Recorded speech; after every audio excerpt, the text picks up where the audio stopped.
Billboard video, Darren? Okay, the live stream is working properly. Billboard. Pardon me?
Welcome, ladies and gentlemen. Namaste. Assalamu alaikum. Good evening, good night, or good morning to all of you.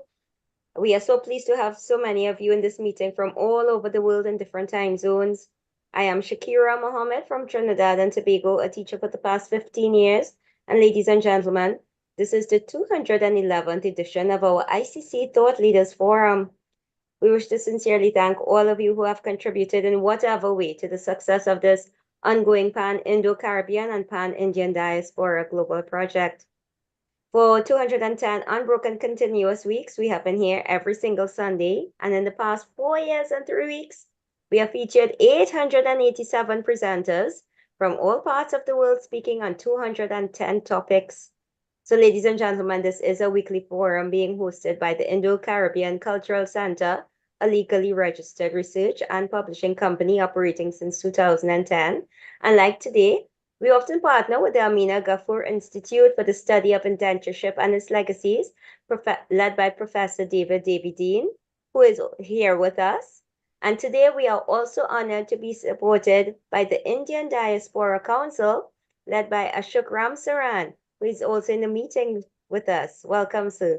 In order to continue this weekly program and to make it bigger and better, we are asking for suggestions as well as volunteers and donations, and you can contact Dr. Kumar Mahabir for further details. I will now introduce our moderator, who is Shalama Mohammed, the co-director of this ICC Zoom platform, who is a business teacher and researcher from Trinidad and Tobago. She obtained her master's degree in business psychology from Franklin University in the USA. Shalama, welcome. Thanks so much, Shakir. Assalamu alaikum, namaste, and a warm welcome to all of you. Thanks so much for choosing to be here with us. This program is being recorded on Zoom and live streamed on the YouTube channel of the Indo-Caribbean Cultural Center. Welcome to all of you on YouTube at this time. To avoid intrusions from trolls, our IT manager, Daryl, has muted everyone. Speakers, please do not admit anyone, do not unmute anyone, and do not allow anyone to share your screen, please. Thanks so much for cooperating. Today, we are talking about a proposed repository of digitized resources on Indian indentureship and its legacies. We are proposing the creation of a single, comprehensive, global digital repository comprising all the links for resources on Indian indentureship and its legacies, serving as a centralized, annotated archive. This proposed website will aggregate links to enhance accessibility to scholarly articles, historical documents, multimedia content, personal narratives, and academic studies, providing detailed annotations and metadata for research efficiency. This proposed repository will foster collaboration among historians, researchers, descendants of indentured laborers, and educational institutions, ensuring the preservation and dissemination of this critical aspect of global history. By integrating advanced search functionalities and user-friendly navigation, the website will support an inclusive, interdisciplinary approach to understanding and teaching the complex narratives and lasting impacts of Indian indentureship worldwide. Where will the links come from? How are we to accomplish this feat, and who will likely partner is what we hope to hear from our speakers today. So let me introduce you to the first one. Mr. Krishna Kumar Pathak is from India. He's a retired senior postmaster. He's a great-grandson of an indentured gurmatier laborer from Fiji and has done genealogy research for people from different countries, including Trinidad, Guyana, and Fiji. Welcome, Mr. Pathak.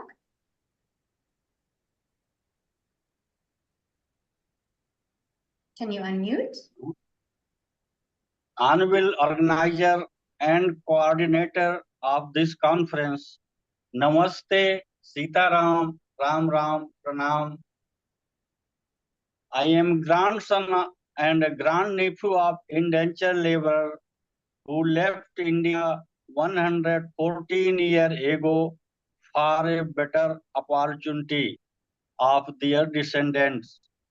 My grandfather Bhavani Bhik left India in 1908 for Fiji without saying anything to his wife and parents. After continuous disappearance, his big brother went to Calcutta to trace him, but he also never returned. After 14 years, my grandfather returned India in 1922 and settled here with his family, while his brother Changa Maharaj was sent to Trinidad and he settled there. Changa Maharaj's grandson, Mr. Baliram Maharaj, is a business magnate in Trinidad and now he is the mayor of Royal Borough of Arima, Trinidad. Being descendant of Girmitia family, I felt that it is my moral duty to assist the other Girmitia families to trace to their original Indian roots. I have done it for many Girmitia descendants of Fiji, Trinidad, Guyana, New Zealand, Australia, etc. I want to give some suggestion in this matter. Number one, digitization of record. Nowadays, it is very compulsory to digitize these records. Republic of Fiji is pioneer and champion in the matter that it has digitized its all 60,500 e-passes. But other diaspora countries like Mauritius, Suriname, Guyana, South Africa, and Trinidad are not taking keen interest to digitize it. UNESCO has treated these indentured records as document of national importance. Whenever it would be digitized, anyone can trace his ascendants' details from any part of the globe. Number two, tracing old record in India. Tracing old record in India at district record center is too hard as they are not digitized. Two old records below 1900 are very hard and rough as they are too old record, and also they are written in Urdu, Persian language in Uttar Pradesh and in Kaithi in Bihar, while expert persons for Urdu, Persian and Kaithi are not easily available to trace the old records. And also paper and regular register are in very poor condition, while records after 1900 there is a better condition and easily traceable because they are written in Hindi.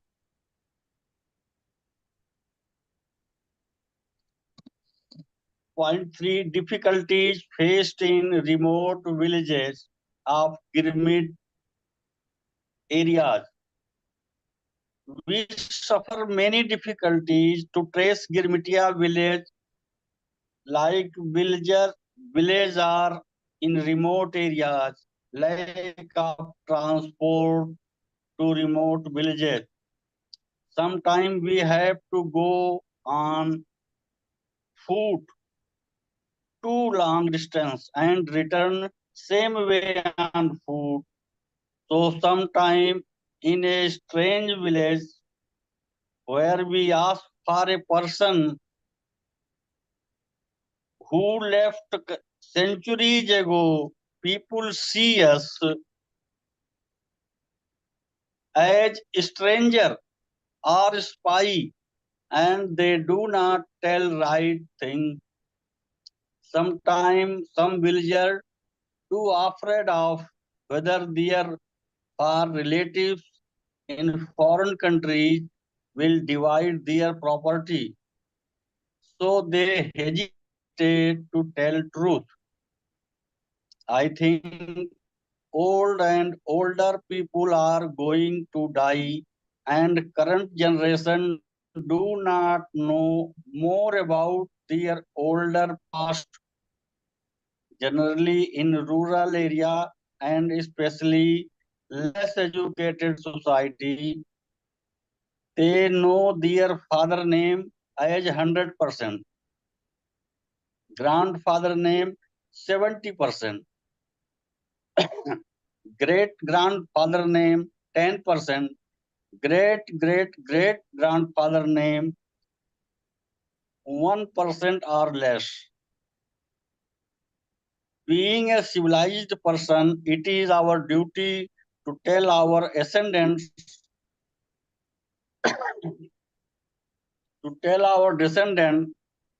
the old story of the ascendants, name and work to the future generation.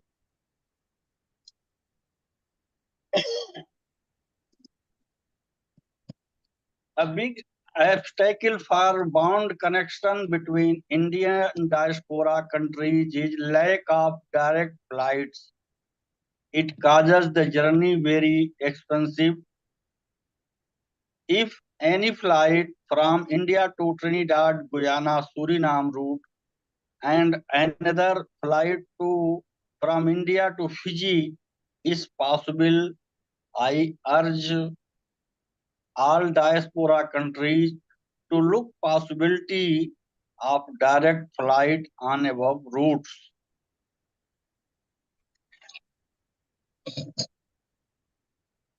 I hope my short speech will encourage Girmitia descendants to trace their roots and history too. If anyone wants any assistance and support from me, kindly WhatsApp me +919453418612 or write me on my email address krishnakumarpathak9@gmail.com. Once again, Namaste, Sitaram, Jai Sri Ram. Together we aspire, together we achieve. Thank you. I like that. And National Watchwords of Trinidad and Tobago. Thank you very much. Yeah. So we see you've done your research well. We really appreciate it.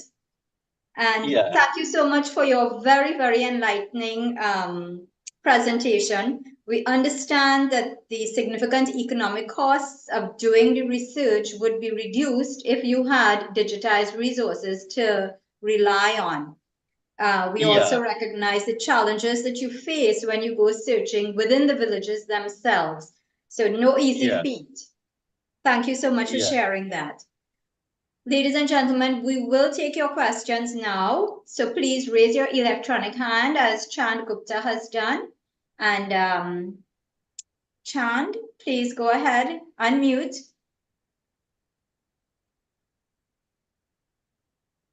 Hello.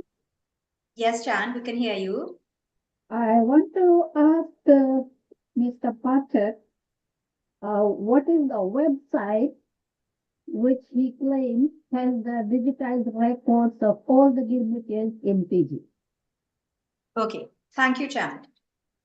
So Mr. Pathak Chand wants to know what is the name of the website, or whether you can share the link for the website in the chat, the website that you speak about, which contains digitized records for Fiji. That is, if you trace on Google Girmitia, girmit.org, GIRMIT.org.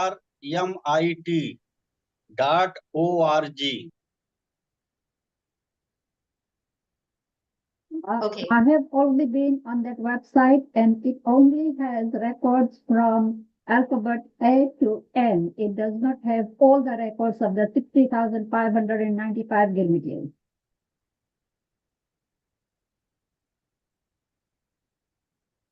Okay, so Mr. Pathak, what she's saying is that that particular site does not have all the records for the Gurmitias who went to Fiji.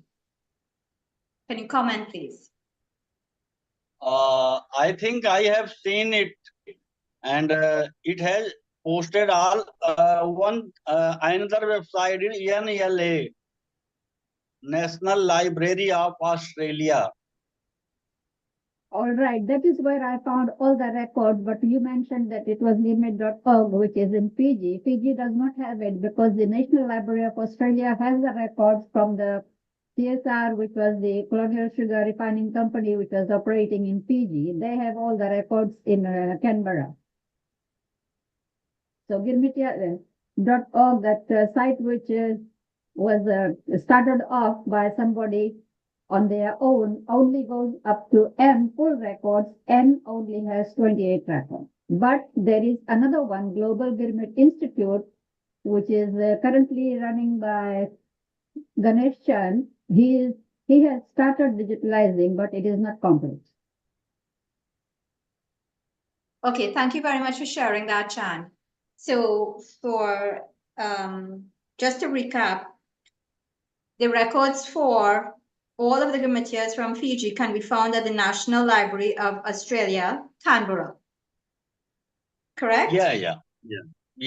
Okay, great. Thank you, Chand. We'll take a question now from Mr. Moti Sukla. Welcome, sir. Nice to have you again. Thank you very much. Turam. Assalamu alaikum. Good evening, good morning, whichever part of the world you've joined in from. Just a couple of questions. I would like to thank Mr. Patar for his excellent presentation. Just to pick up on one of the points that he made, which we actually experienced. When we went to look for the village that my father came from, we went, as I said in my last presentation, accompanied by local police, because we didn't have the correct name for the village. And he took us there. And eventually we did find a village, which I do believe be the village that my father came from. But, while we were there, we did not suspect anything, out of the contrary, out of the normal of what we were observing. But it turned out that, and we gathered this from our guide, who was with us, together with our driver and the police officers. And he was mingling around with the locals, with the villagers. And apparently they were very suspicious of us because they thought we were there, although a lot of them knew nothing. I would say majority of them never heard of this migration of people from India, and in particular from their village. And they were very suspicious, and they thought we were there. And we didn't get this information until we were on the way back, going back to Lucknow. So yes, that was very sad, and I did try to communicate with the police officer after we got back, but of course I got no reply. I don't know what happened in the end, whether there was any problems concerning him, villagers, and his superiors. So I never heard back. So that was very sad. But yes, very important point that was raised there. Going back to digitization. When I was in Guyana a year ago, we visited the Walter Rodney Museum, where the archives is, and the records for indentured laborers are now stored. I had a lot of trouble finding, the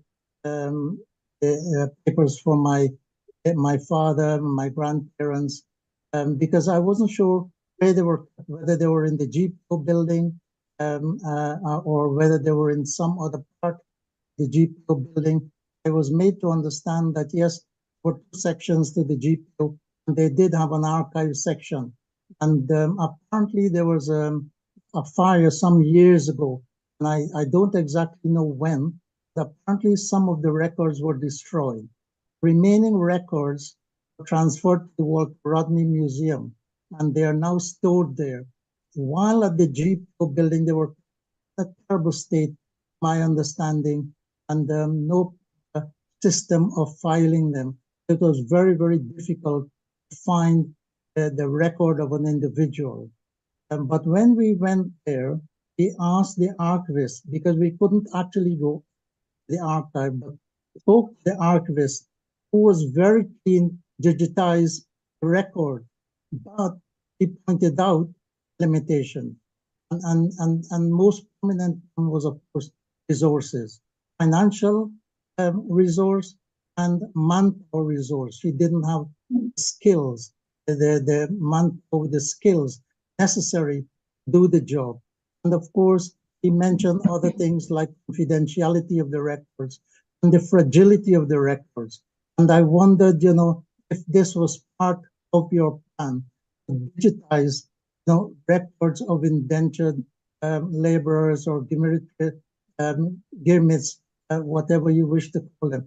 Is that part of your process? And if so, how do you engage with somebody like the archivist in Guyana, who, my feeling, is very keen to bring the whole system up to 21st century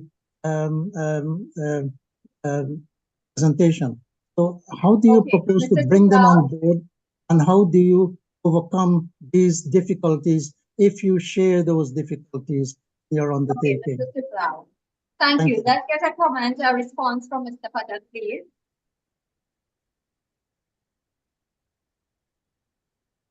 Mr. Patel, can you reply?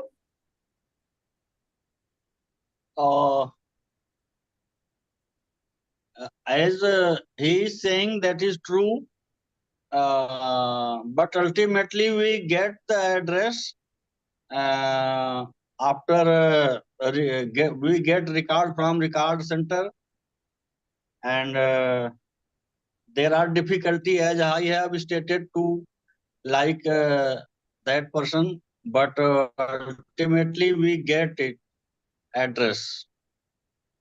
If he want to any assistance from me to get his ancestors' address, he can write to me.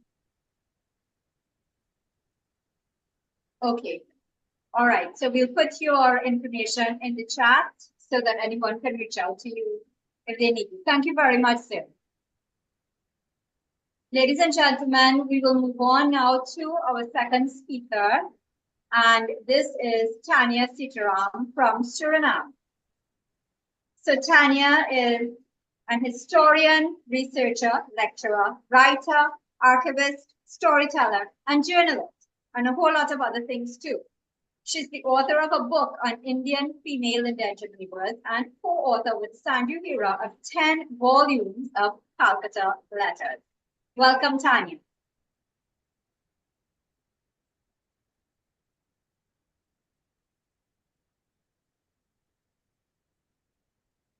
Tanya, you're able to unmute? Yes, I'm so sorry. I have a problem with internet. Sorry, I lost internet connection. Shall I share my PowerPoint presentation? Is it okay? Sure, or would you like Shakira to share it for you? If it's not going, then I would like to do it Okay, it's somebody's going, so sharing. I'm sharing. Okay, we can see it, yeah.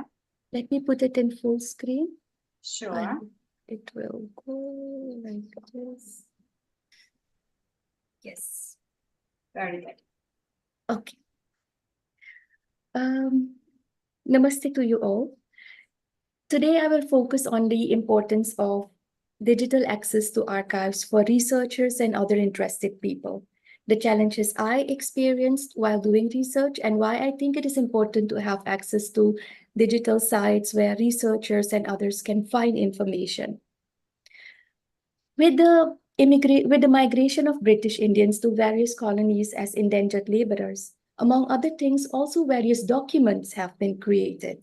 Some are muster rolls, immigration passes, immigration registers, correspondence between authorities, but also between Indian families, complaints, petitions, reports, remittance, forms, letters, and much more. And these documents are needed to write, rewrite, supplement history, to conduct different types of research, to describe or name a subject or an event, or just to write a historical novel. But what are the challenges for a researcher as well as for an archival institution where the archives are stored? First of all, it must be clear where and in which country what kind of documents are present. In line with this, the documents must be accessible. And of course, when it's digitized, it's the greatest. Continuing with the last point about the importance of digitization, I also passed on my views on this during a previous ICC Zoom meeting. But if data and documents are digitized, it only provides benefits. The documents can be preserved longer for generations to come by putting the information on another carrier. We also protect the document and it will not deteriorate or become damaged through use. By digitizing, worldwide use can be stimulated because with digitized documents, as researchers, we are no longer location bound, but documents can be consulted from any place and at any time.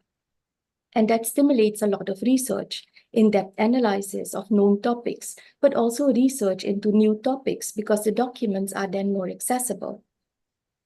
This is a picture of a damaged archive document, which was not digitized on time. And you can see what happened, loss of information. Then you can say, yes, but digitization is not everything. More needs to be done, such as assigning metadata. I say digitize in advance, then we have already saved the documents and the data, and we will place the metadata as experts and laymen ourselves and together. We will collaborate because it is something that we want, so we must also invest time and effort into it. Of course, we as researchers, we want a lot. And we want, for example, a certain archive to be digitized. But we must also not forget that archive institutions are also full of other archive documents. It is then important for archive institutions that they have contact with us, with the field, who indicate the importance and priority of a particular archive. Only then archives will be placed on a priority list. Otherwise, the archive institutions will work with their own list. When making documents containing information about the Indian indentureship accessible, cooperation with the archive institution must also be ensured so that they take the perspective and approach into account when making them accessible. Perspective of the colonial ruler, the archive creator, or of those about whom is written, and approach as in demand-oriented approach, where the wishes of the public are taken into account, or a supply-oriented approach, where the mission of the archive institution is based on. Let me share with you my own challenges that I experienced as a researcher now. I have been working on an historical novel for some time now about a Hindustani woman, Gulab, who is mentioned in the Surinamese archives, the official records, as the only woman and the only person who has ever indicated that she was kidnapped and taken to Suriname. After much correspondence between Suriname and India, it was finally decided that she could return to India via Demerara, Guyana, at her own expense. For this research, I would like some more information. Did she really go further back to India? Is her arrival recorded somewhere? Or did she stay in Guyana? I would like to read the correspondence written from India about her. But the archives in India and Guyana have not been digitized. If they are digitized, as a researcher, you do not know in which digitized archive the information may appear and in which archive institution. I understand that it is also very difficult to do research in the archive institutions in India. It is also not clear in which archive what kind of documents are present and whether there are documents about Suriname or not. It has not been digitized. Who can you approach to find certain documents? You must inform the person further about the subject so that they can also search in other archives. This is also the case with the research I'm currently doing about the personal letters written by British Indian immigrants to their families in India and Guyana, Fiji, Trinidad, and vice versa. Can similar letters be found in the archives of the receiving countries? I recently returned from Guyana and I have not come across the letters in the National Archive of Guyana, while the Archive of Suriname contains a lot of correspondence with, among others, Guyana. I will share some common challenges in conducting research. As researchers, we encounter several challenges in carrying out our work. Some of the most common obstacles include physical access. Archives are geographically dispersed and not always easily accessible. Travel time and cost can be a barrier for many researchers. That is a very big bottleneck because if the archives, the documents are not digitized, you have to pay a physical visit to the country. You may be lucky and find the information, but if you don't succeed, think about how much money was spent on travel expenses, such as tickets, accommodation, and maintenance. It takes a long time to save. Even I am now saving money for an exploratory trip to Trinidad to find the aforementioned letters in the archives so that I can do comparative research. Central digitization saves all this and also allows you to conduct various studies in a short time from your home, at your own pace, in your own time. And not to make money or to get rich, but to share the information as much as possible. Another challenge is the availability of material. Not all archives are properly digitized, so you have to pay a physical visit. Funding and resources, insufficient funding for digitizing projects and maintenance, and limitations of physical documents. They can be vulnerable to damage. I have already shown you a picture. And it can also be very time-consuming and inefficient if you have to search through the physical documents. So even I think that it is important to digitize information or the importance for an integrated digital repository so that the information can be centralized, access for researchers and the public, and also preservation of history. This must also be taken into account that we not only collect and digitize archival documents, but also photographs, interviews, oral traditions, oral testimonies, graduation theses, audio recordings, video interviews, scholarly articles, theses, dissertations, and other resources. And another very important thing is the accessibility.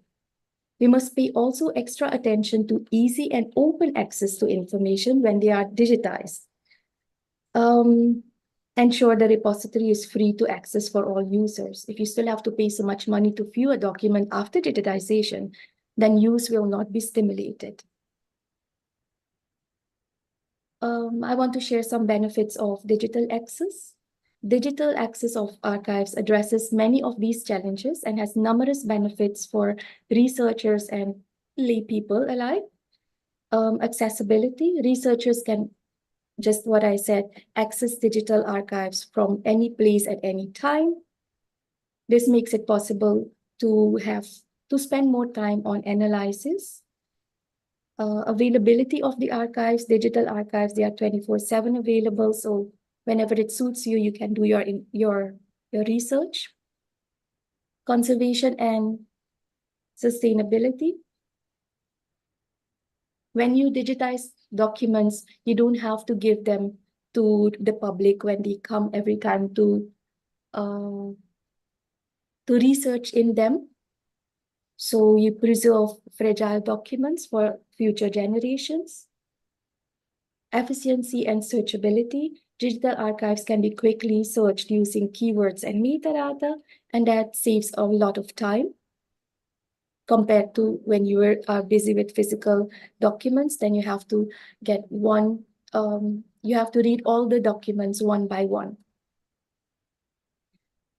When you digitize archives, documents, everybody can benefit from it. Different people can use it for different kind of researchers, for educational institutions, teachers.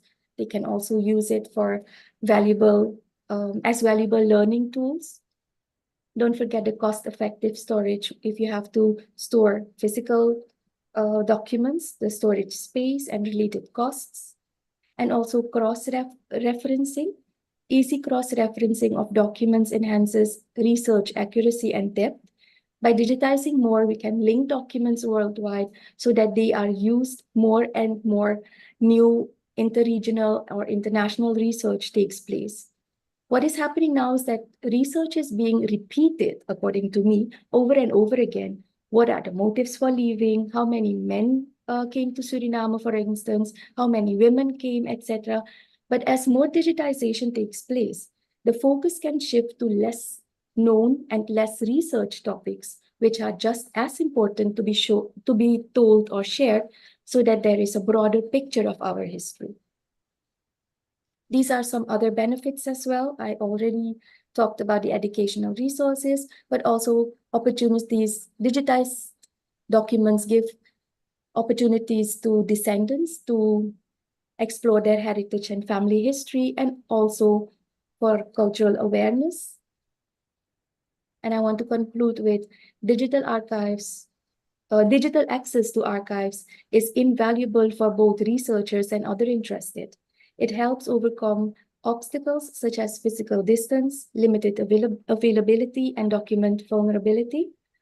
Collaboration is necessary to achieve goals. Collaboration between archive institutions, libraries, historians, and other experts.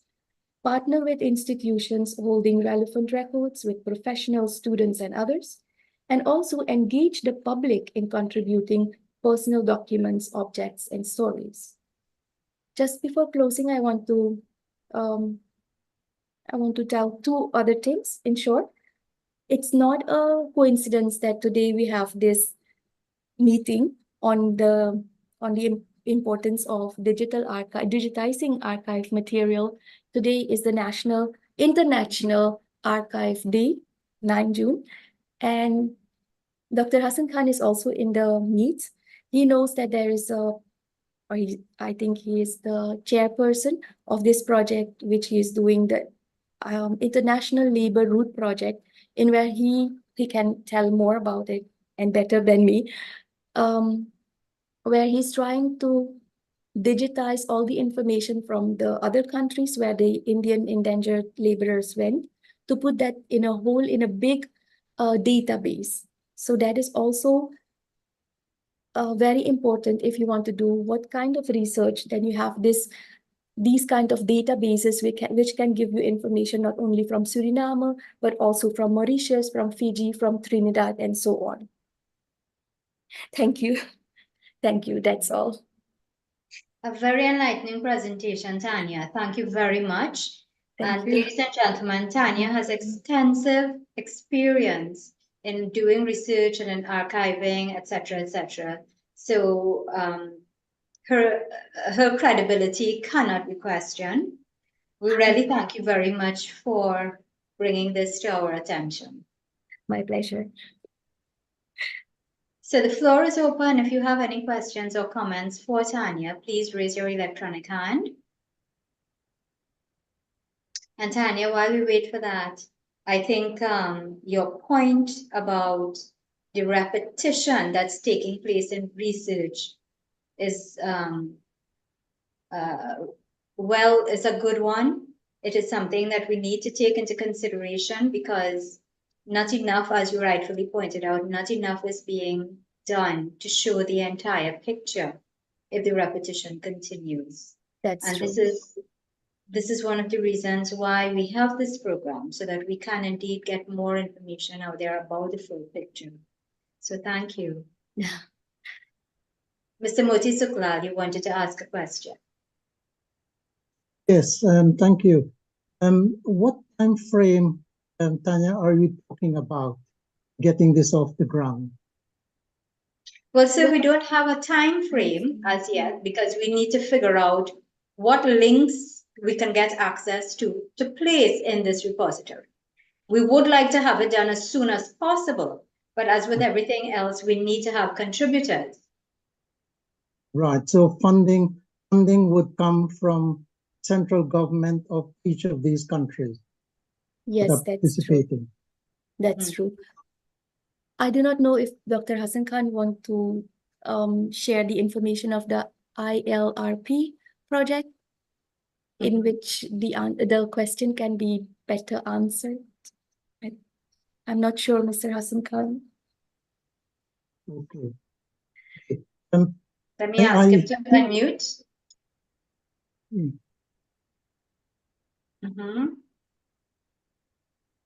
Sorry. Can I just continue with one other point? Sure. I don't want to encroach on somebody else's time. Yeah. Hello. Do you hear me? Yes, we're hearing you now.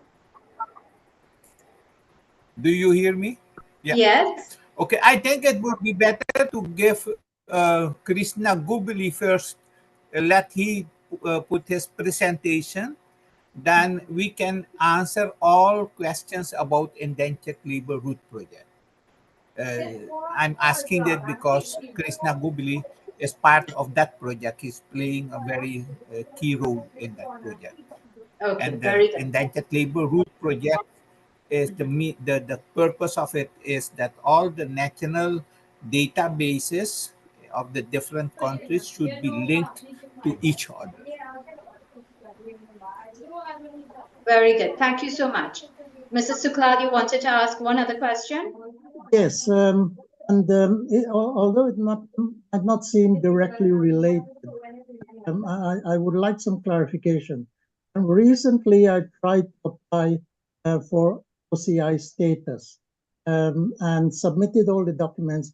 But in terms of documents for linking my identity with my Indian identity, I wasn't able to supply necessary documents. All I had was the immigration papers for my father and my grandparents, and those were not acceptable by the embassy, the Indian embassy over Which here. document did you need, sir? The immigration. Now, I did not have anything like a birth certificate for my father, for instance, or any document issued in India to say that they were actually Indian. And so my application was rejected on that basis. And I just wondered, I mean, I tried to obtain this birth certificate, but very, very difficult. I've written to birth and death registrars in Basti and also in Lucknow. And I just wondered whether it would be possible to access that kind of information from your database. So just a question regarding those kinds of records. That'd be possible. Okay, Mrs. Sukla, we don't have a response for you. I think you need to get that information from the archivist in Guyana.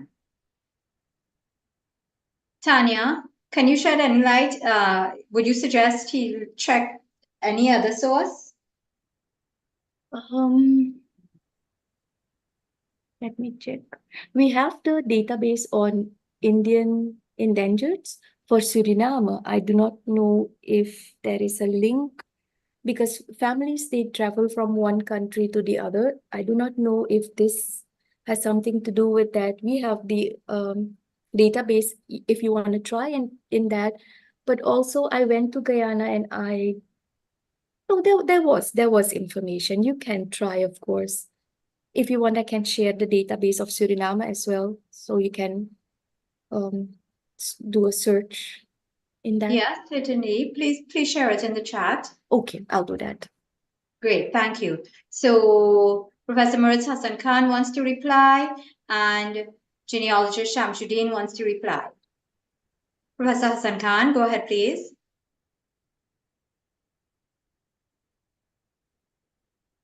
Can you unmute?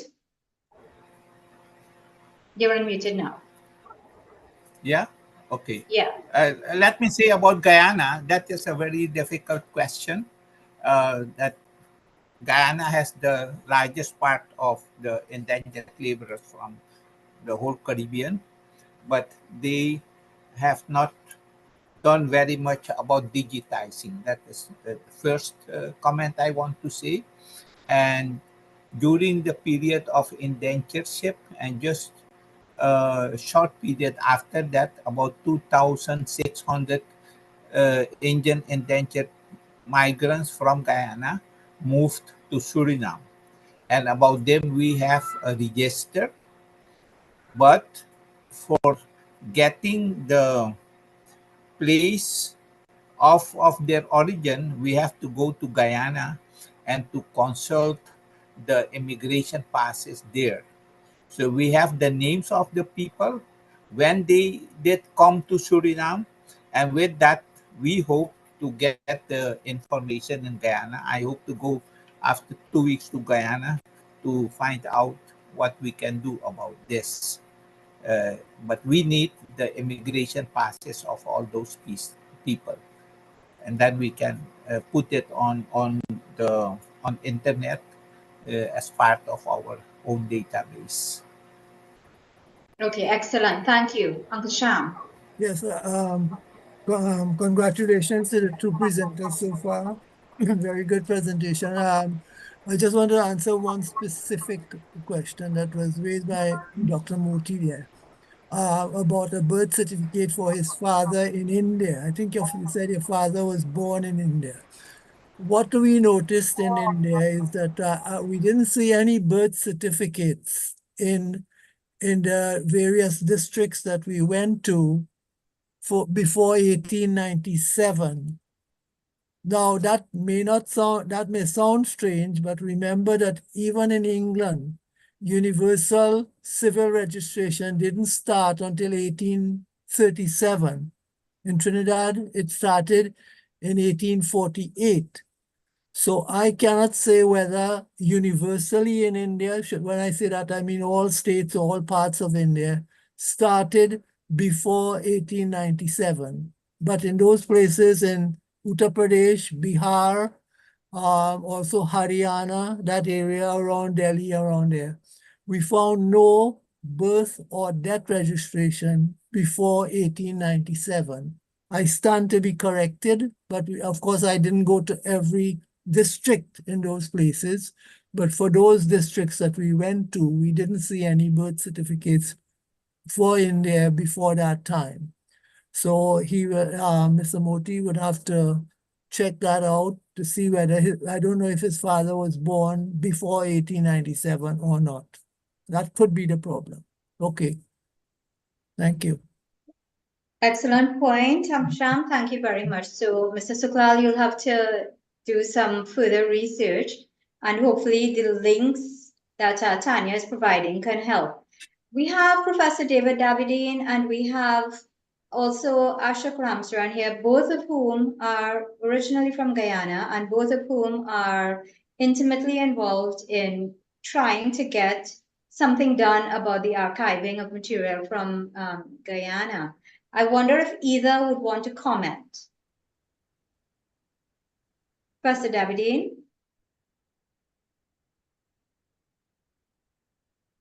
Or Mr. Ramsaran? Thank you for asking me.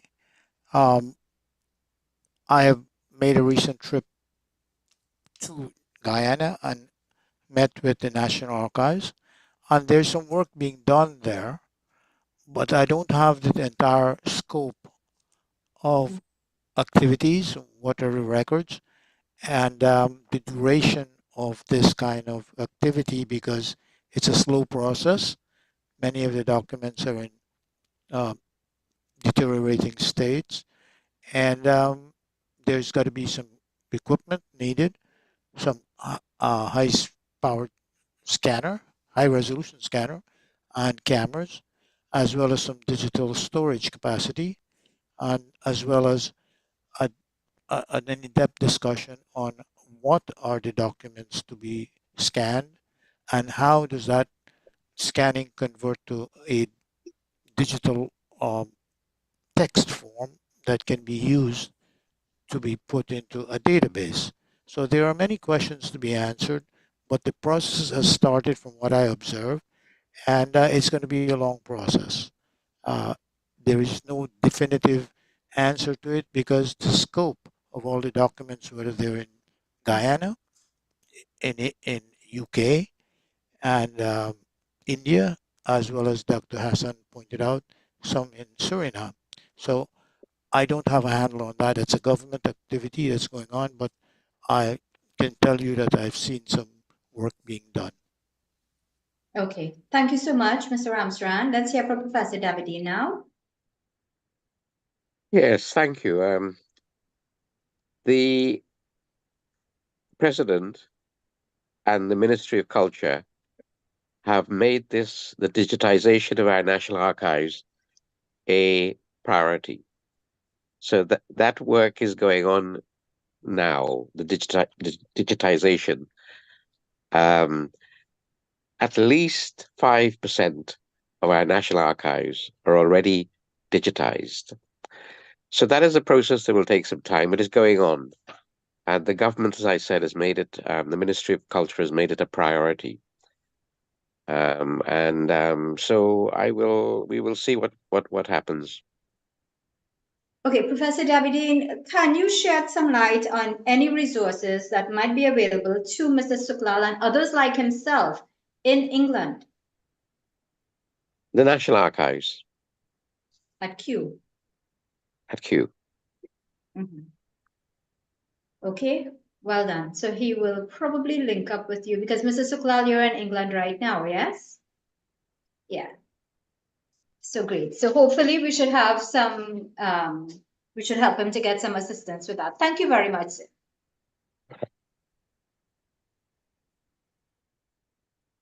Okay, so at this stage, we want to share some information with you all in video form on digital archiving of historical records. And this is at the British Library. Daryl, can we please get that video?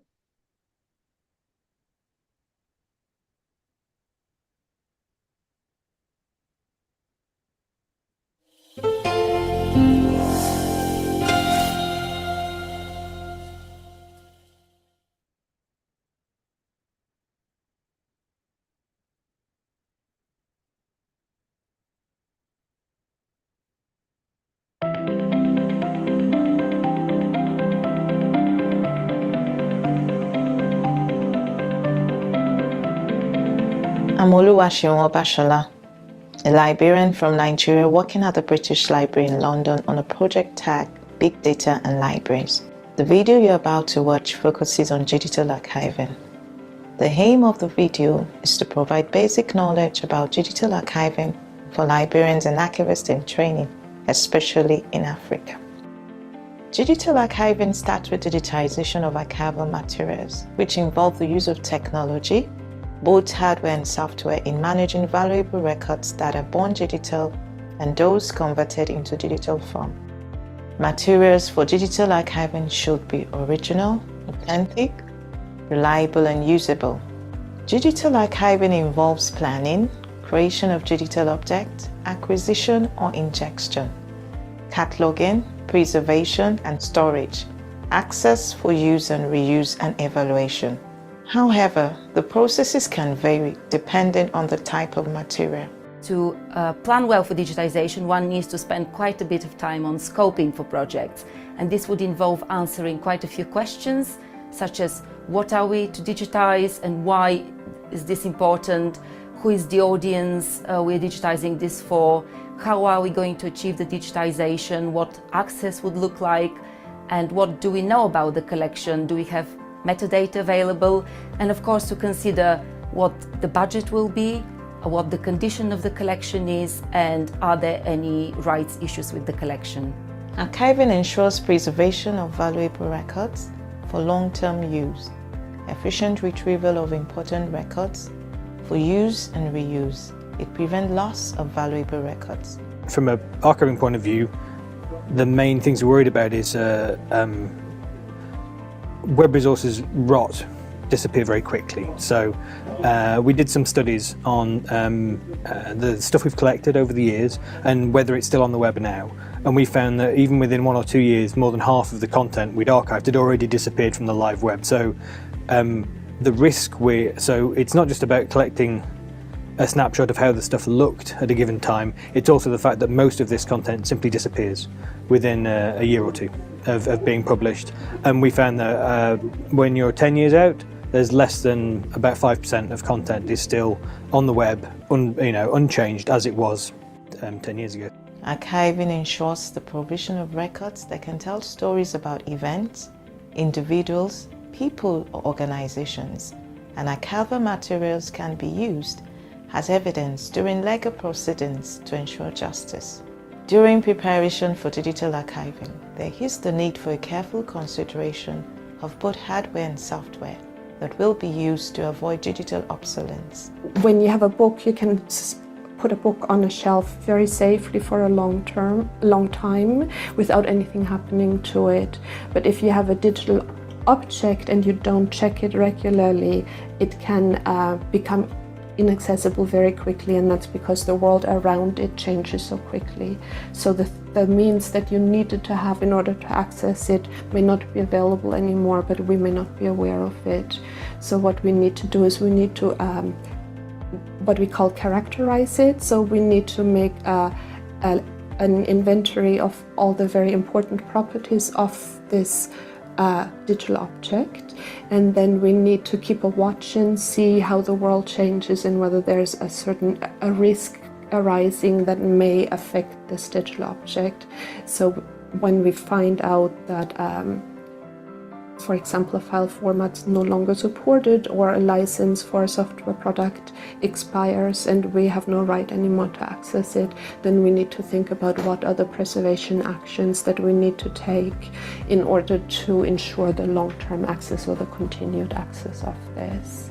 And so what we have is we have constant watchfulness, and we have as I said earlier, the provenance, where we're going from possibly one migration to another, so we keep the thing accessible.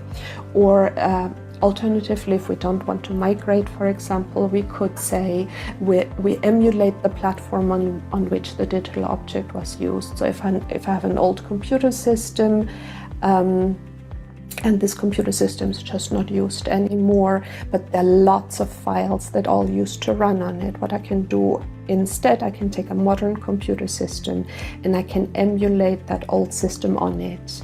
And that means then on the emulation platform, I can still use all those digital objects. Hardware used for digital archiving include computers, scanners, cameras, and storage devices. The scanners, the main scanners we use, the Zoitzschel 1200 scanners, they're a scanner that has a glass platen, but that platen doesn't have to be used. we can scan without the glass on those machines. So for more fragile items, stuff that we have to be particularly careful with, those machines are very good for that sort of work.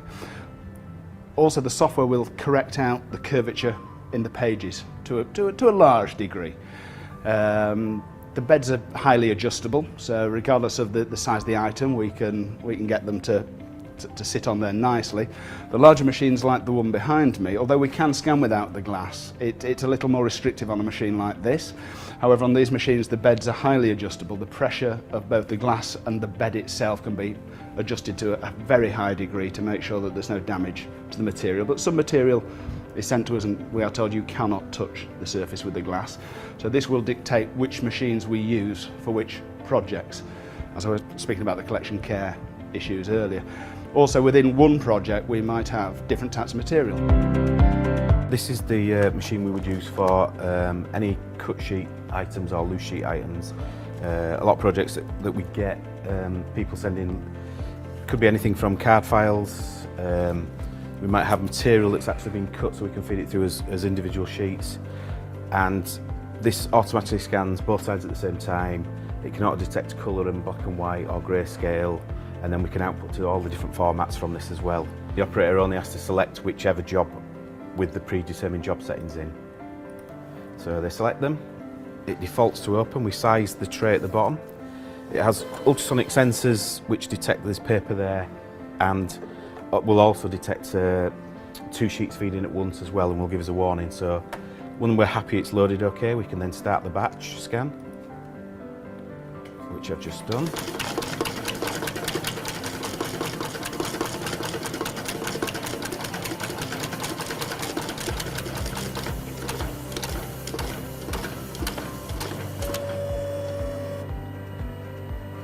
And as you can see, that's very fast.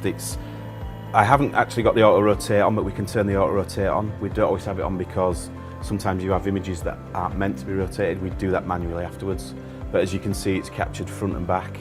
If it's identified some colour, it will capture in colour. If it hasn't identified colour, it will capture in the black and white or grayscale. Card files, it's actually got ignore blank page on, so it's not captured the back because there's nothing on there, and it's just captured the front of the cards.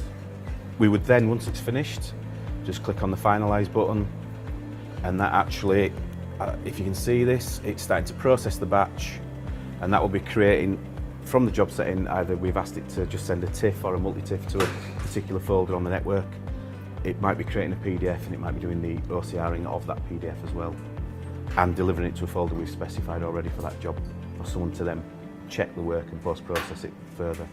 The date the archival object was born should be in the ISO 601-2004 standard. The ISO 8601-2004 standard format provides a consistent method for version tracking over the years. It is also important to state the context in which a digital object was created. For an estimation of the file size for an image, the formula displayed can be used. For easy access either globally or locally, archival materials can be deployed by adapting the Open Archive Information System, ISO standard 147121, 2003. See ICSA standards for more information. The key, I think, first step if you want people to access your information is think about who are the user groups that may want to come to you, and where are they likely to find the information that you want to get them to access. So having your own library catalogue or archival catalogue or sort of a page of information of the collections that you have is quite important. But equally you have to make sure the other services can pick up the information. So for example, when you design your website, it's quite important to think about how can Google and other search engines index that website, and to have enough information on there that's sort of set up in a way that Google can find the information. The key word here is search engine optimization. And there are quite a lot of websites that sort of provide basic information on how to set this up. So it's effectively thinking outside the existing library catalogue and say, what are my users using? Are there social networks that are perhaps prominent in the country that you're in? Or are there sort of tools that are provided by publishers and by others? Digital objects, DOI, should be obtained for archival material A DOI is a special persistent tag for an archival material. DOIs link the user to three things: the object, its metadata, and the current provider's commitment statement.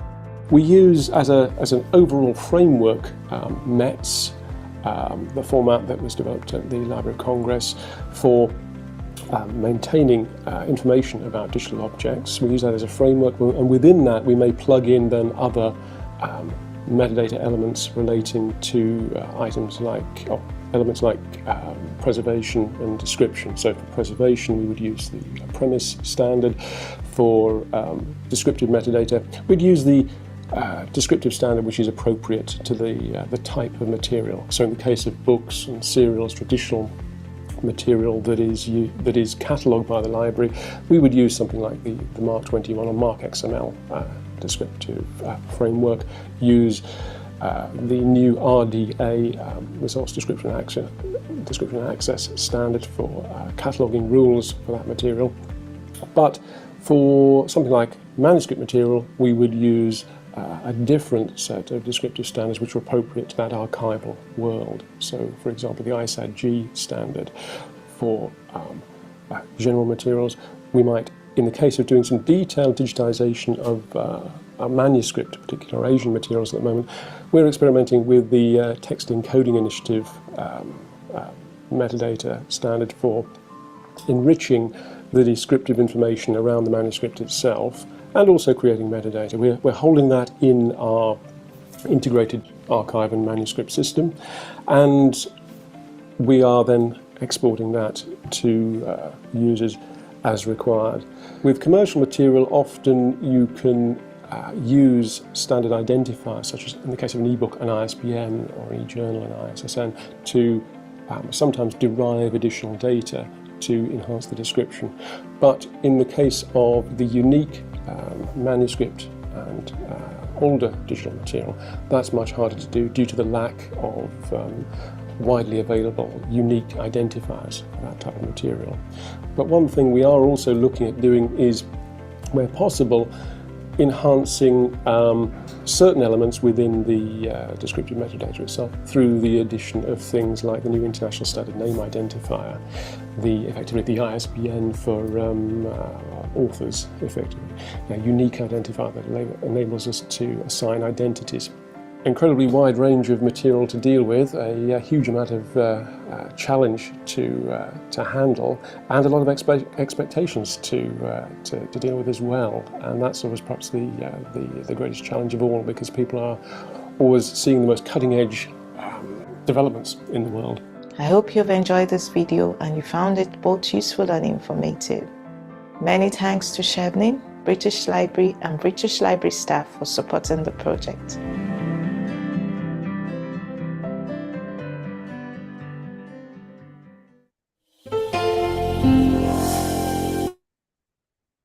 And many thanks to the narrator and the British Library for bringing to us that very important and interesting bit of information.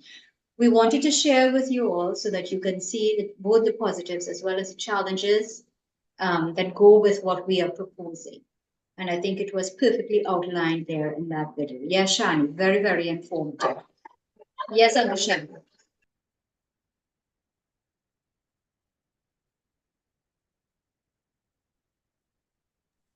Yeah, could I say something before you carry on with the other presentation? Certainly. Okay, I had a very few brief comments about what we just saw. Okay, so I guess you want to see me while I talk. Yeah, okay. I was going to say where all that information seems to be lost. I could be wrong in how I'm saying this. Maybe I don't understand the process as well. I'm wondering why couldn't the Kew, the National Archives in England, share this information, this digitization, this databasing with the diaspora countries, you know, as far as the Indian documentations are concerned.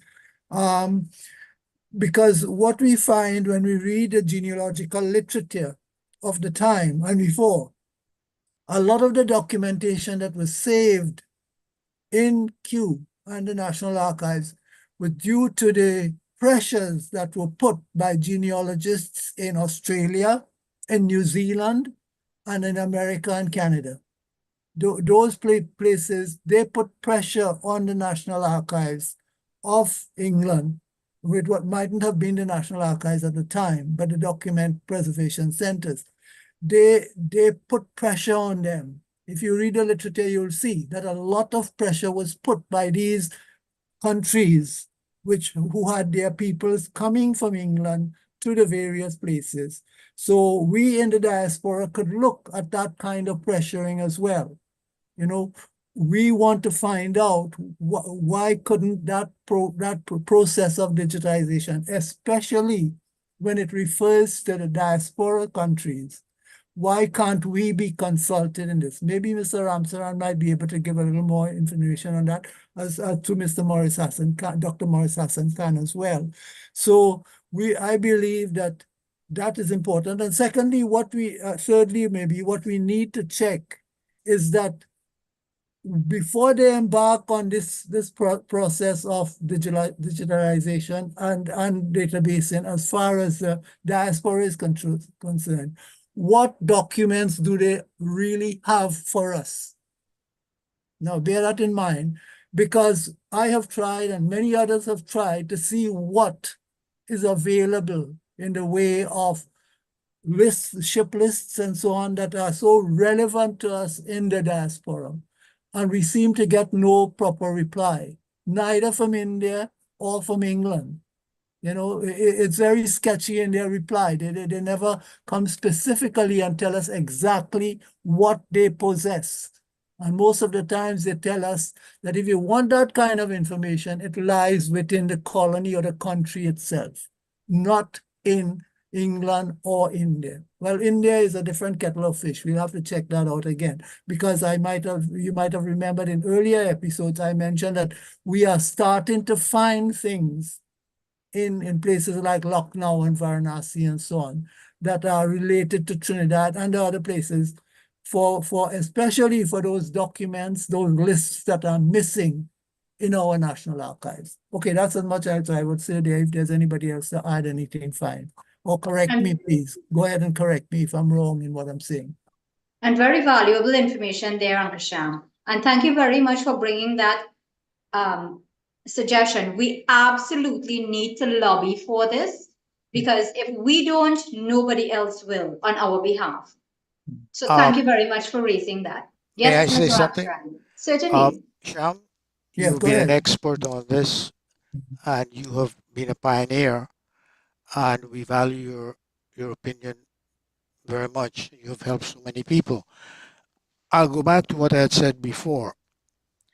There has to be some coherent policy on the part of the various countries of what do they want to achieve as far as digitization of documents, and does it all encompassing of documents in the country as well as in UK and Netherlands as well as India. There has to be something of a policy on how to what to do, and then you can achieve the process of how to do it. But I don't see anything so far. It's just as it happens, ad hoc. Dr. Hassan Khan would be able to add more to this, because the Labor Route project is just begging for access. So a lot of it is incomplete at this time, and it needs to be a coherent policy. And perhaps this group of people here, as well as others, can formulate some kind of a body that can push for this, that will be save the various countries a lot of time as well, and don't have to go and repeat the process. Thank you. Thank you very much. Professor Hassan Khan. I just want to say that we have started already 7 years ago an initiative called the Indentured Labor Route Project. And that is approved by the UNESCO. And we expect that all the Girmitia countries, that are the countries where indentured laborers moved, where the descendants are living, that they support this.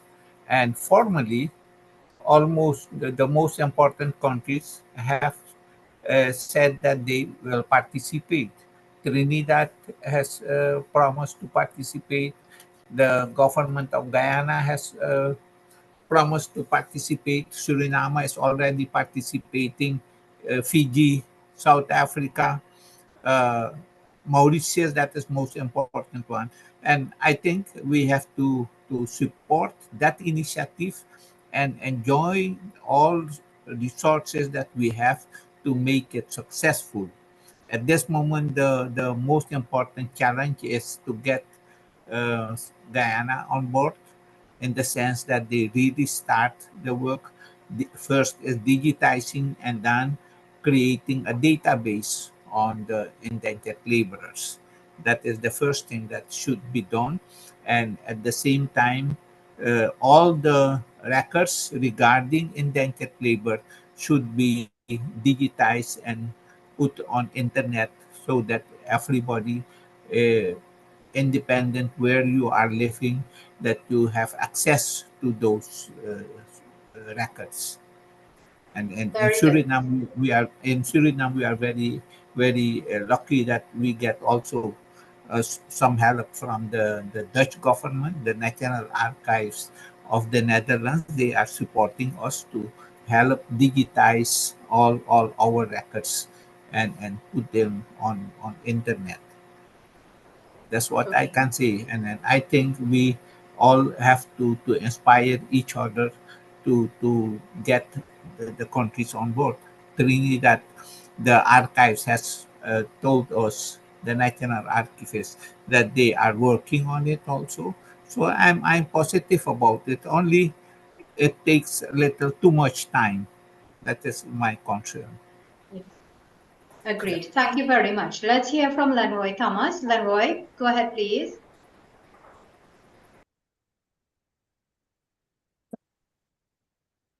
Hello.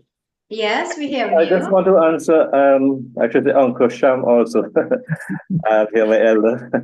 We've been in touch on various times. In regards to the records at Kew Gardens, in regards to St. Vincent, I've been to the Kew Gardens, and there are three catalogs there, which has the gazettes.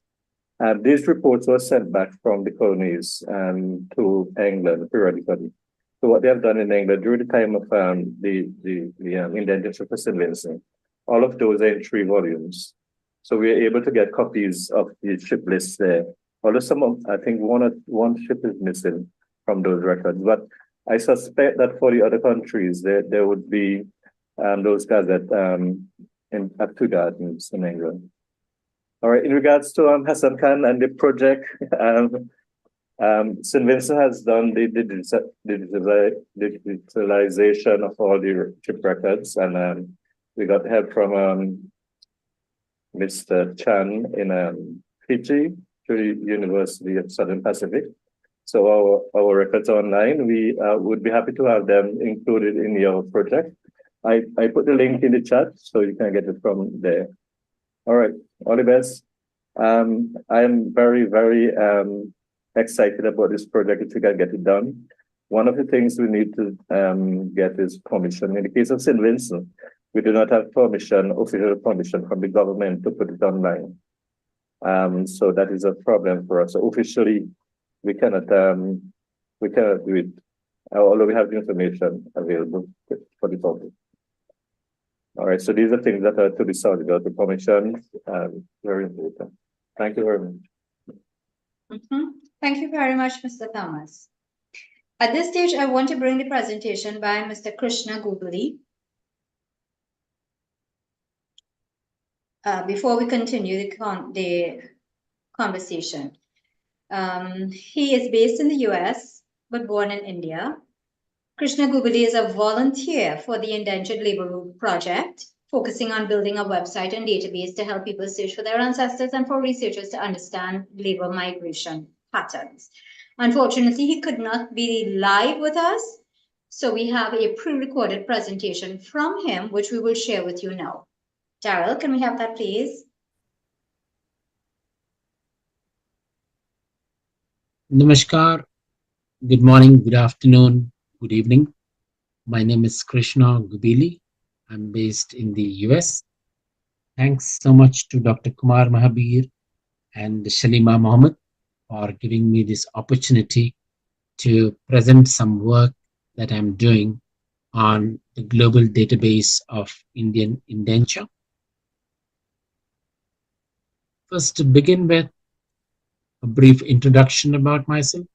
I'm a data volunteer in the Indenture Labor Route project, which is trying to build a global database, all the 1.3 million indentured Indians. Some of you may have heard of this project.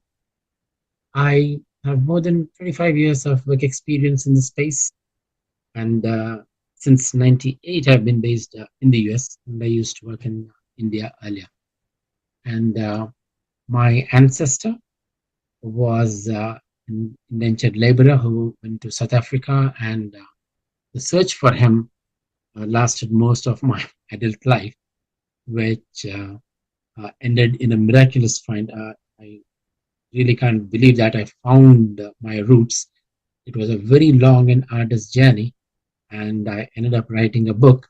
But after writing the book, I kept thinking that got to do something about the problem of this search, where there's so many people who are searching for an ancestor, and it's not easy, as some of you on this call might know it firsthand, or you might know of people who are looking for their ancestors.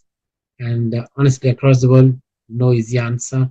You have to go to the archive, you have to go through lots and lots of records, and then you got to be lucky. And the second aspect of the search is during the course of my writing the book, searching for my ancestor, I interacted with people from Mauritius to Fiji to Guyana to Trinidad, Suriname, and many of them are keen to find out where did their ancestors come from in India. And broadly, they know maybe UP or Bihar, but to find out exactly where they came from, it's a very complex question again, and no easy answer. The ILRP project, the large database project that is ongoing globally, seeks to address these two needs and others as well. But primarily, my work has been focused on solving these two problems. So to give you a context as to why is this so complicated, part one, as most of you might be aware, Indian indenture happened when India was still under the British rule. So between 1834 and 1917, India was more of a collection of 600 odd princely states. And in all of indenture data, you have three pointers to the location. One is the Zilla, then Pargana, and a village. In some records, you have Thana as well, which is actually closer to Pargana.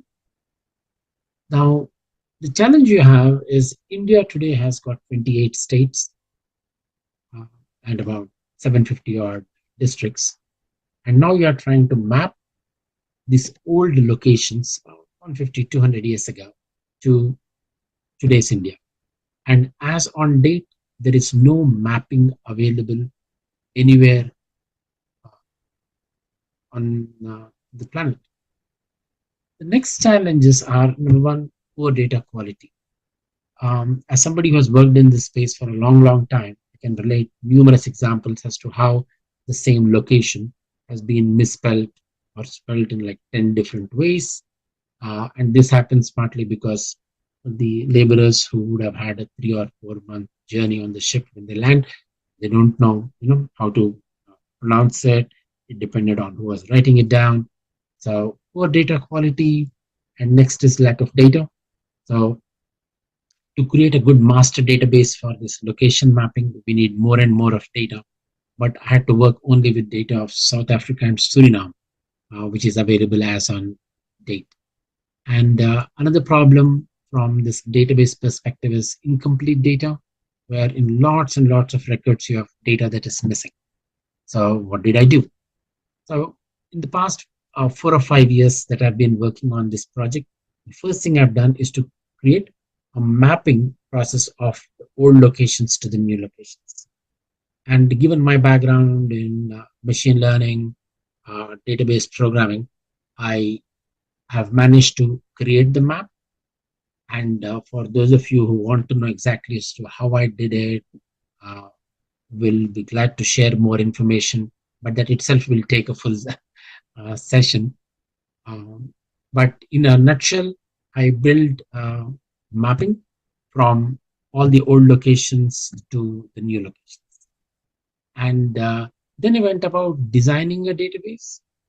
And today, glad to announce that this website is functioning and it is free.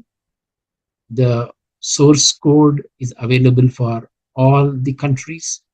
So when the program is launched in Trinidad, they will have access to this entire website, the entire database, the entire code.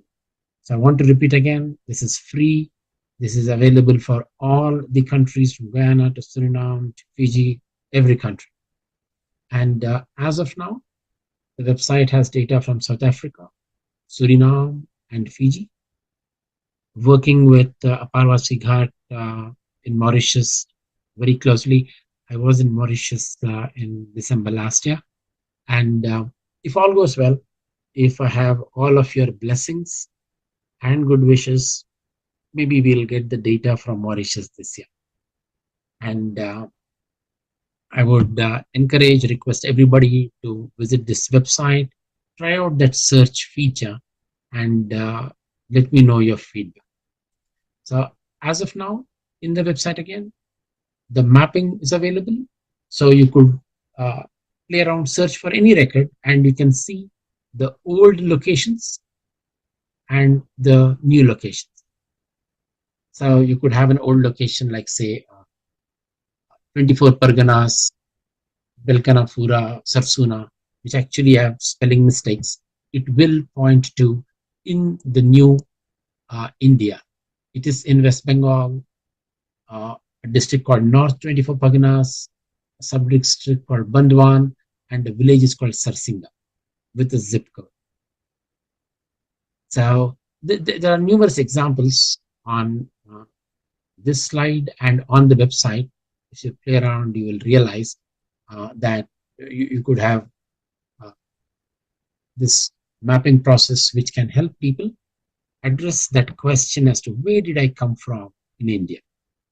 So even in Trinidad, if you have somebody who knows the old locations, the Zilla, Pargana, and village, on the website, will make it easy for you to just enter these 3 bits of information and get the new map.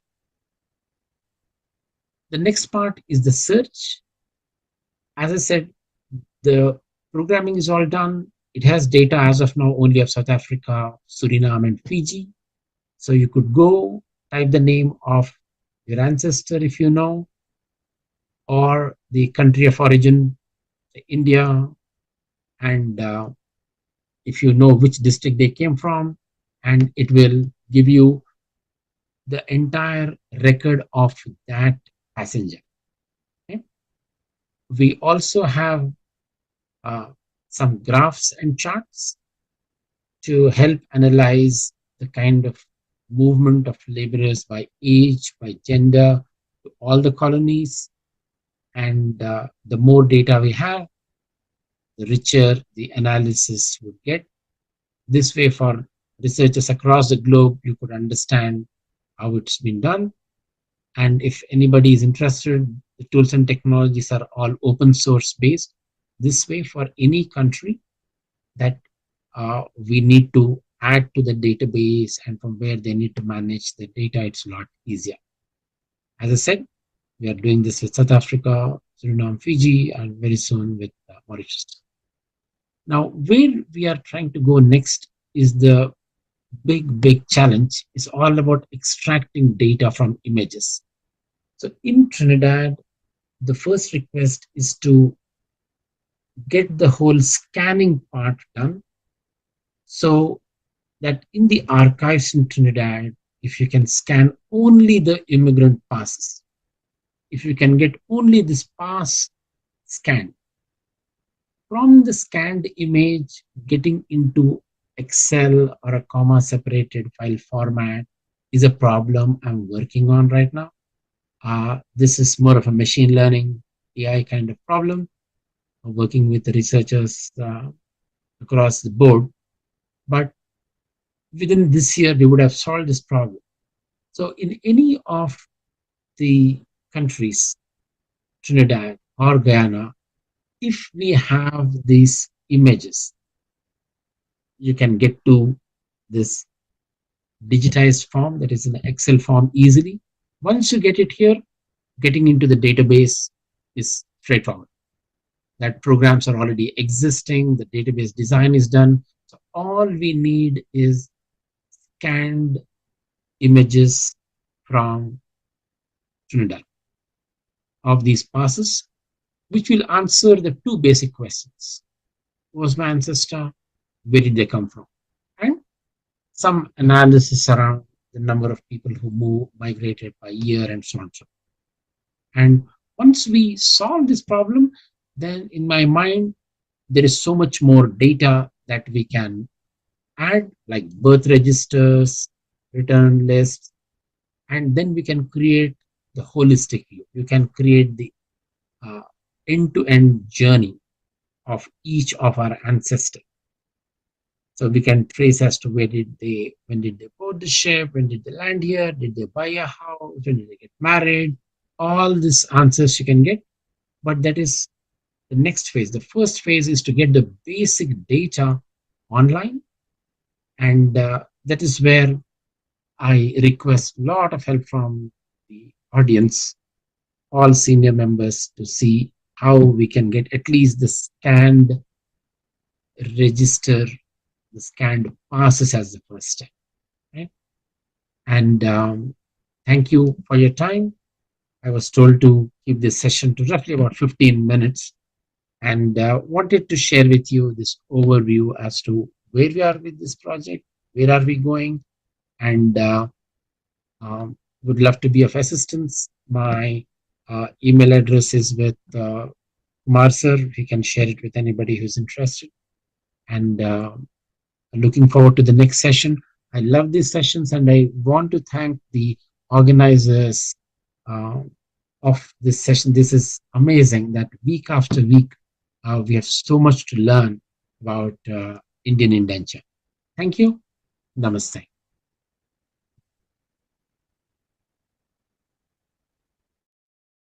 So thank you very much, Mr. Guguli, in absentia.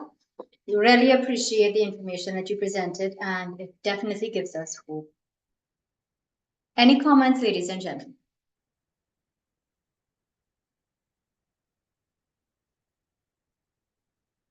Professor Hassan Khan.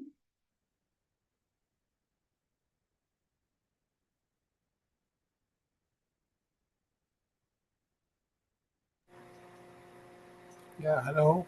Yes, we're hearing Yeah. you. Okay. What I want to say that I think that we should join our efforts to get especially the Caribbean countries on board. From the Anglophone Caribbean, no country is on board yet formally. They have not uh, finished the work yet. So what I said that Trinidad has promised, they are working on it, and Guyana just started to digitize them, but it had to be put in a database. And we have also Jamaica. I don't have contact there, because we have to look for contact Jamaica and the smaller islands. And then we should not forget the French overseas departments in Guadeloupe. They had a large amount of intellectual laborers. So maybe we have to make a subgroup within Indentured Labor Project that at least the Caribbean countries, they work together and inspire each other that the material can be digitized as soon as possible. And the second stage is to get them in the database. And it will be our condition as scholars is that the database should be free accessible for everybody in the whole world. Yeah, that is, I think, very important.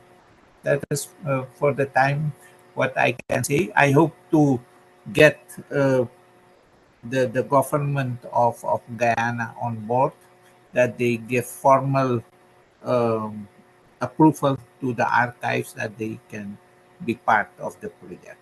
Formally, the government has promised that they will participate, but until now, we don't see very much motion in this process. That's all I can say. Excellent, and thank you so much for all your work with the Indentured Labor Project. We hope that this And let me say, it is a long way to go. At this moment, our focus is on the immigration passes. Later on, we have to use other registers to include data from those registers in the database. Then it has much more value for scholars, especially. Excellent. Thank you so much, Uncle Sham. Yeah, okay. Just a couple points, especially to address, I didn't get to address everything I wanted to say to Mr. Moti out there. First of all, when we're searching for villages in India, and this will apply to the database as well. In my experience of having done some of this in India myself, sometimes what is put on the documentation is not the village. It could be a hamlet of the village that's put, or tola as it's called in India. So we have to bear that in mind. So perhaps in our databases, or maybe from the SANAs, the police station might be able to help us best of all in this. That's where I got my help from at the time. When searching for a village, they couldn't find it. That village was not mentioned, but when they checked, it was a tola that was mentioned, a hamlet that was mentioned. So that's a very small point, but it's important in some of the cases. Not all, of course. Spelling mistakes, I prefer to use the term spelling variation, because if you check the Ellis Island database, they will tell you that that is one problem that they had faced, in that they genealogists especially go by phonetics, not so much by the actual spelling. Because how do you spell even an English name like Smith? Is it an I or Y in the middle? You know, just think about that. And when you look at some of the Indian names, when we came from another script with a non-speaking English person to give that name to be spelled in Calcutta or in Trinidad, you could imagine the variations. And we see variations also from the immigration pass to not the general registers, or a lot of academics tend to say they change the name. No, that was not done. But afterwards, when they started registering the births of their children, or even the deaths of themselves were registered by their children or other people, we see a variation in spelling from the emigration pass to the certificates of births and deaths, and I suppose marriages as well. So these are some of the things we want to look at. Again, Mr. Moti, when we have encountered this problem when we get to the village of the fear of strangers coming in, and I think it was mentioned by Mr. Patak also. I think the best approach, when we went to the first village, when I went to the first village way back in 1996, the same problem. They were terrified of us, some of them. You know, they were running away. I saw that happen. So we had to sit down and regroup with my assistant at that time. We had to regroup and said, you know, we better take a better approach. And the approach we took is that when we got to the village, we sought out either the Pandit or the imam and tell them what we are about. And usually we got a better response from the village that way. So these are some points I would like to make. There may be others, but I'll just pause there for now. Thank you. And very valuable points, Uncle Sham. Thank you very much. Mr. Ashok Ramsran. Yes, I have a quick question for Dr. Hassan Khan. There are several countries involved in the Caribbean, especially, and the languages are English and Dutch, as you know, and French, if you include those from the Pondicherry area. What would be your estimate of costs, and how would this be funded?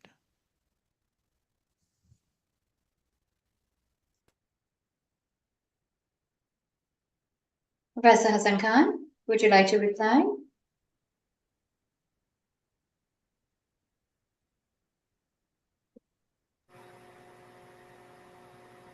Yeah. Yes, we can hear you now.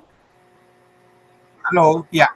About funding, that is a very difficult question because in October 2017, when the UNESCO board in Paris approved the project, they said they don't have budget. So the initiators, they have to look for external funding. So in this case, funding is a huge problem, and the board of let's say the government of Mauritius, who is the initiator of the project, they expect that all the countries will contribute when they are making their own database. Yeah, and because the Mauritian government doesn't have the money to sponsor all the sub projects in every country. So the challenge is how to get money for each national database. In the case of Guyana, for instance, I understand that there are business people who are willing to sponsor the cost for the database of the endangered laborers in Guyana. But until now, we didn't get approval yet from the government to move forward. And for Trinidad, I think that is a responsibility for the government, but it would be good that a national committee should be formed there to work on this, how to get funding and to make this project successful. Because if we depend only on the government, that maybe we have to wait too long. And it is not only the immigration passes we have to digitize and put in the database, but there are a number of other documents. For instance, the general register, registers of death, the register of births, and so on and so on. There are several other registers that has to be digitized and put in the database. That is a long-term project that will take a few years, I think. But we start with the immigration passes. That is the beginning. And we don't expect that within 2-3 years we will have uh, finalized all the project, all the countries. That's why we have said that we start already with the countries who has done some work. For instance, Suriname, Fiji. Fiji's database was already in the library of Australia, and then we have South Africa. It was already also available.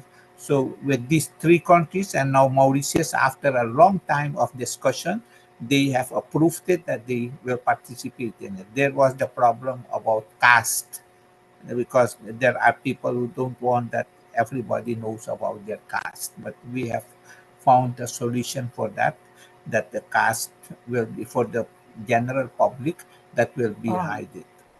But for scholars, it will be open to make scientific study about it. Yeah. So about funding, once more, the natural organizations, the people, the communities in the different countries have to take initiative and support the government in this, because it is their interest. And be very honest and open to each other. In most of the countries, the Indians are a minority group. They are not in the government. And even in Guyana, they are in government. They don't take the challenge, the risk to work full on it. So we have to depend on the communities, on the Indian communities in the different countries and the diaspora in Canada, in US, UK, and so on. So that is really a challenge for each country to do something about it. Thank you very much, Professor Hassan Khan. Mr. Suklal. Thank you very much. I would just like to thank all those on the panel who gave me advice and tried to help.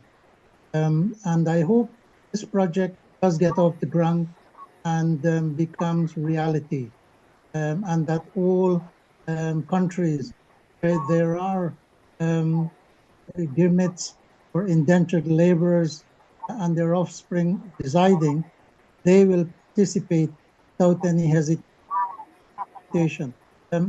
I see myself, my identity, and I see myself as Indo-Guyanese. Now, I have my identity as Guyanese. I have my birth certificate, which legitimizes that. My navel string is in Guyana, carried under the step of our house. But what, apart from my biological appearance, do I have of my Indian identity? Now, at 81, and after struggling for many years, trying to find where my parents came from, where my grandparents came from, and to try and find that part of me, which is in India, I still feel marginalized. And, I feel that at times, dealing with some of these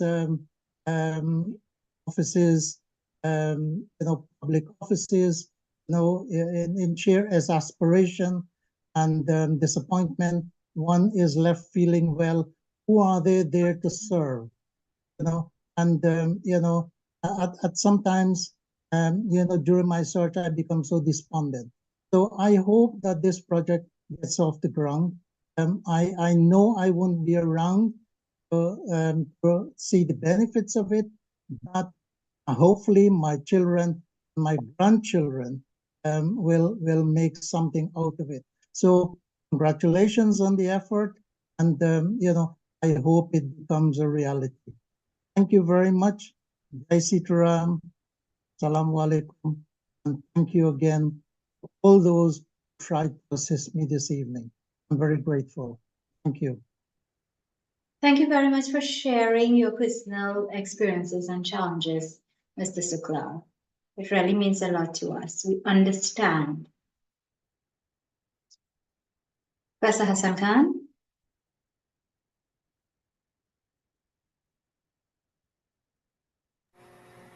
I want to make a last comment.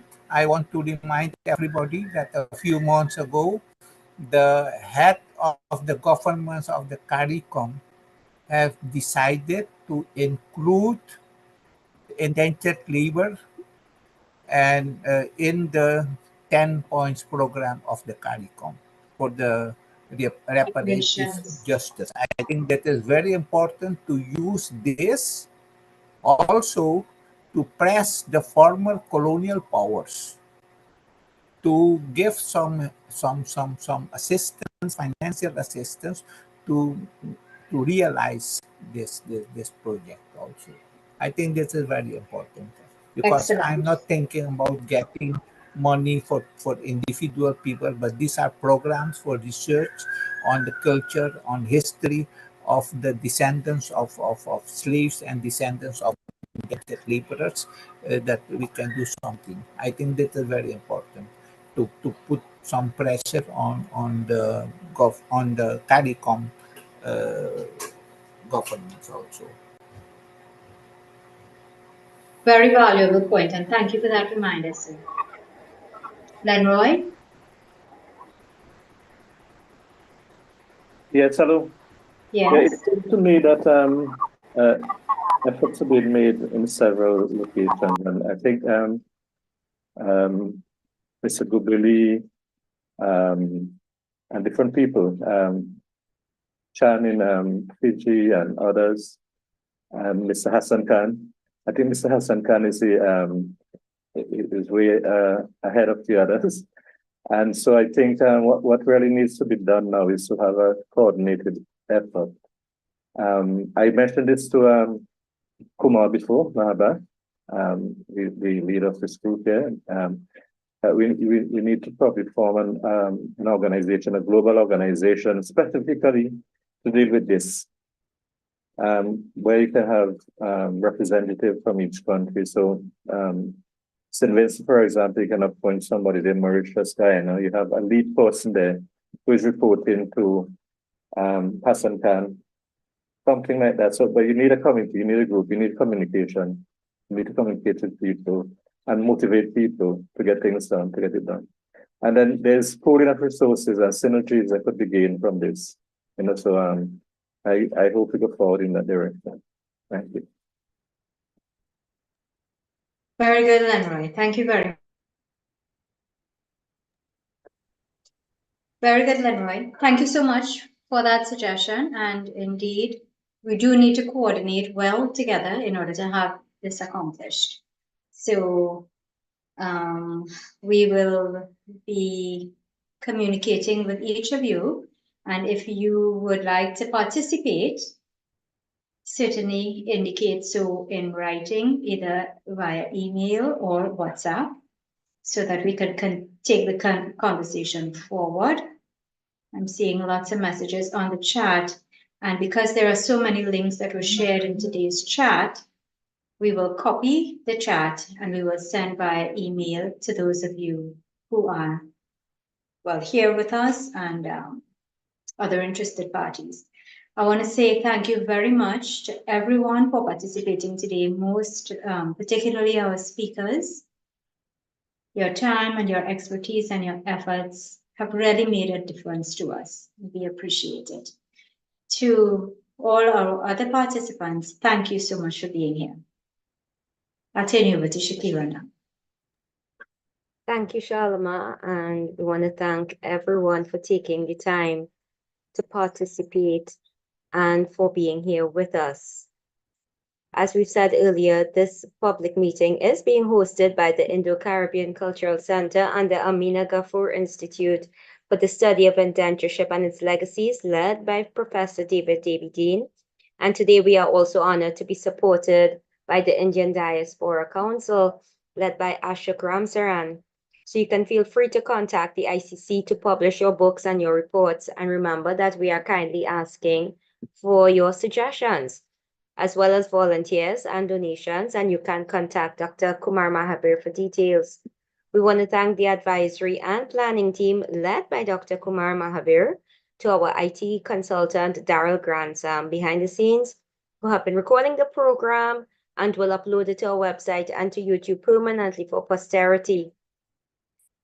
We also want to thank Daryl again for designing the poster, to Rafin Ram Singh for the social media marketing, and Miriam Mohammed for producing our TikTok videos.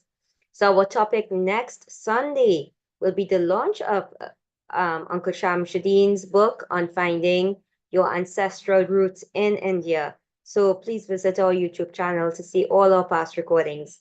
I am Shakira Mohammed from Trinidad saying goodbye. May God bless you all. Dhanyavad.